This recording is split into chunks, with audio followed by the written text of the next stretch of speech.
Arts, I wanted to come on and just do a little tutorial about how to make PYO cookies, which if you're new to cookie making stands for Paint Your Own. And these are really popular style cookies, and they're great for holidays, they're great for birthday parties, and people that sell their cookies, give away cookies. This is a really, really popular avenue of cookie making that we have seen over the past few years. And I'm going to show you how to stencil a PYO, and we'll talk a little bit about stenciling. So if I'm bouncing back and forth, we're doing Instagram and Facebook at the same time. So thank you, Hannah and Emily. They'll read off any comments or questions that you guys have for me. And yeah, anything I should know before we get going? No, everybody says hi and their orders are in. Yay! And they're excited. Okay, so a couple things about, and this goes for all stenciling, not just paint your own cookies. I'll give you some tips and tricks and things that you'll need that will make your life easier. First things first is you need a cookie, right? Most people, when they're doing a PYO, are gonna start with a white base. And actually that's really probably your best bet, is to do a white base. That way, if it gets painted, you're not gonna change the base color at all. So white base, I'd say 99% people are using a black icing for the top. I have seen people do it in white or maybe a brown or like a holiday themed color. But first thing you wanna make sure is that your flood icing is as flat as possible. Someone asked about the size of the cookies. Do you have a recommended size? So most of our stencils that we sell fit on this size cookie, this size cookie. These are all around 3.5 inches, 4 inches. On our particular website and with our stencils, we will list the actual design size in the listing, so you can pay attention to that. But usually this is about no more than 3 inches, right, Hannah? Yeah. I think is what we try to stay in. So you're looking at like anywhere from a 3.5 to a 4-inch cookie, maybe a little bigger depending on, like, this design has, you know, a wider bottom, so you can't have something too narrow. So it might depend on, you know, the design that you're doing. But I would say somewhere in that range. So you want to get your white icing, your base icing, as flat as you can in order to help your stencil become, be more successful. So why you want it to be flat is if you have like hills and valleys in your flood icing, when you go to put your stencil on top, the stencil's not gonna lay flat and you're going to end up, it's harder to keep the stencil from smudging when you go to stencil it. So first off, try to start with as flat as a surface as you can. You can also stencil fondant. So anybody that works with fondant's pretty easy to get flat. You just have to roll it out. But you can do this same process with royal icing stenciling on top of a fondant covered cookie. Now for your stencil icing, this is gonna be a fairly thick icing. So I'm gonna show you what I'm using. So you can see this is pretty thick. It's kind of the consistency maybe of toothpaste or peanut butter, maybe a little bit thinner than a peanut butter, maybe consistency of a natural peanut butter. But you want it pretty thick. If it's too thin, what happens is it ends up going under, sneaking under the edge of the stencil while you're stenciling. So this takes a little practice, but if you are using, which I am right here, our stencil icing, which comes, this is black, it's already tinted. This is a great thing to have in your pantry.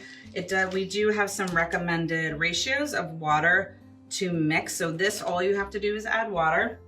These are available on the website, and we give you instructions for, or measurements for stencil ice. So this one's for stencil, so it tells you how much per mix to how much water. And then you can always adjust it if it's not exactly to your liking. So everybody's a little bit different, but you do want it to be fairly stiff. Any other questions so far? We have had a couple questions on Okay. Instagram. Someone asked about a trick to making the flood icing flat. Someone said, I love your shirt. Oh yes, it does light up, but I think it might be broken. We won't fuss with it right now. It's Ugly Sweater Day at the cookie counter, so definitely go check out our stories because Emily posted pictures of what everybody's wearing today. Yeah, great job. So tricks to getting your flood icing. One thing I would say is when I have worked with beginners and taught beginners, I will notice that they don't put down enough icing. It's hard to get your flood icing flat, even if it almost doesn't even matter what your consistency is if you're not putting enough down. So I'll see a lot of people, flood the cookie, but they don't put enough, and then they start moving it around maybe with a spatula to try to spread out the icing and get it flat. And what happens is it sets up so quickly and starts to dry that you really can't get it flat. So your best bet is, and I always tell this to beginners, put more than you think you need. You have a couple choices. You can either outline the edge first and let that dry.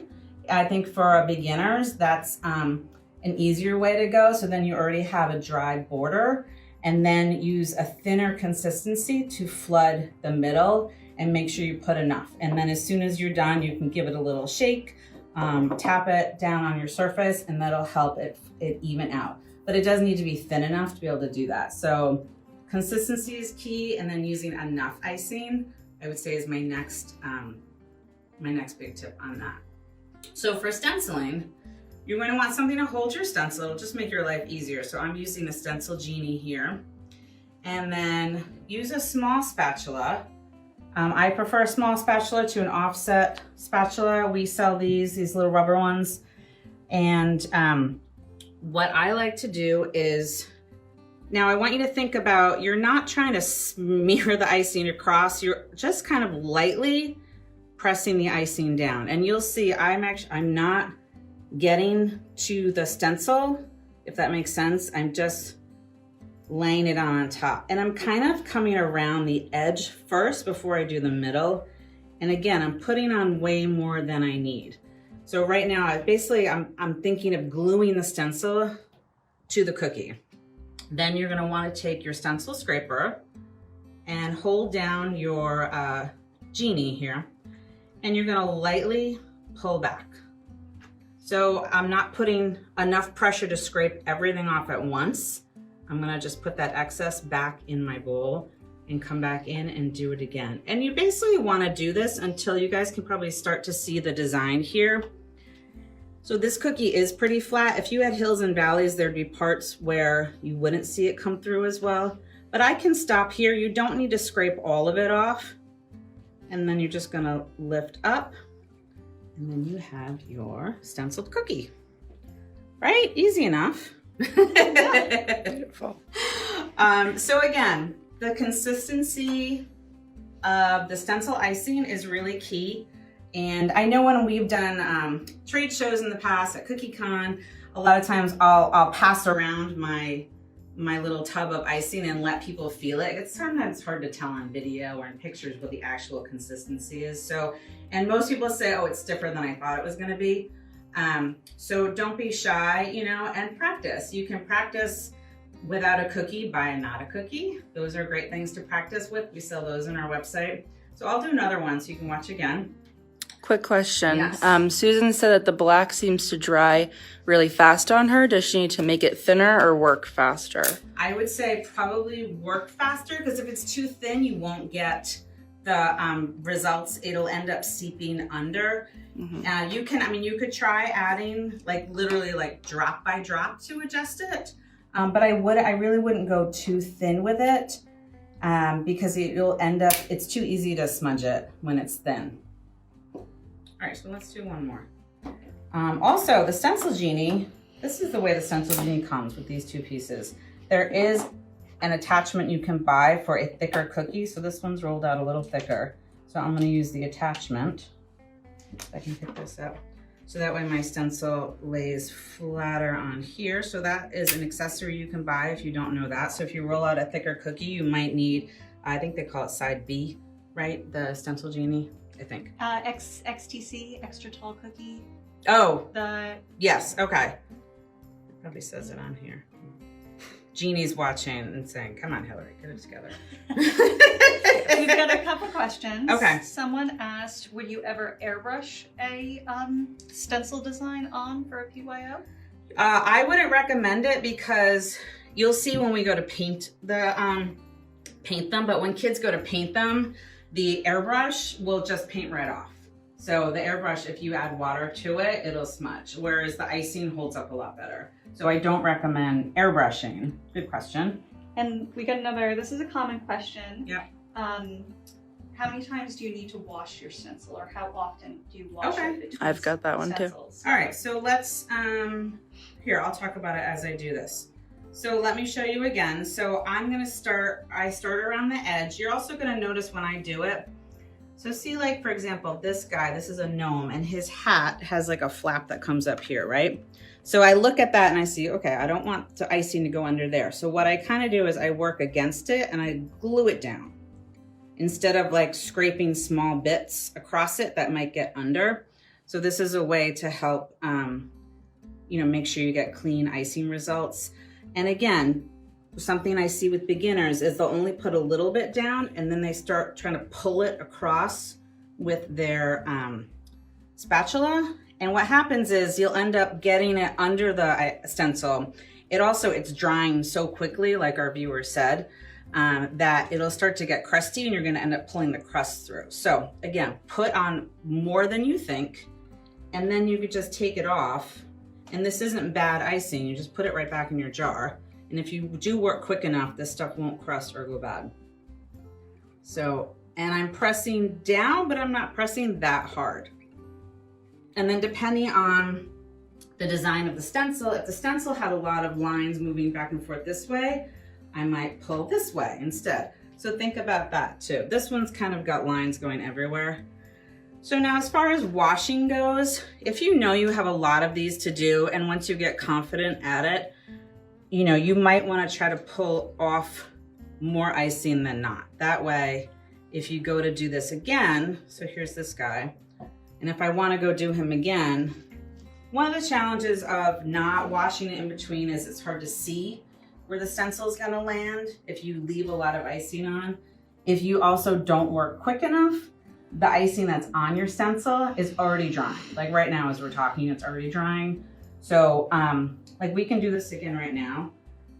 I'm not sure if it'll come out as great as the first one. I personally like to wash in between every one, but I know that's kind of asking a lot of people. So I think your best bet is to wipe off enough on the first round through so you can still see where you're gonna go.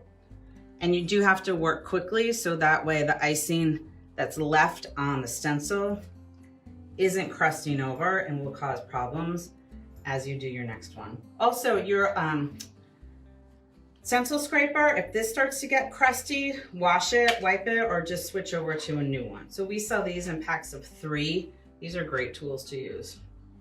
Linda wants to know if you can use 2 different colored icings on these stencils, like one color on the top and one on the bottom. One color on the top. Or is it best to use just one? I'm not sure if I know. So he came out pretty good. Would I do this again? No, I don't think I would, because I can see this is already getting dry, so I would want to wash this, not do it a 3rd time.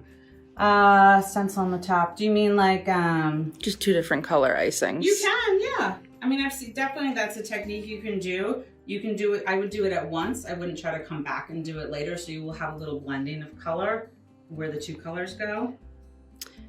And can you use that icing for writing on the cookies too? And you can, I believe. You absolutely can. Yeah, this consistency might be a little thick, but yes, this icing you can use for anything. It's just, it's a royal icing.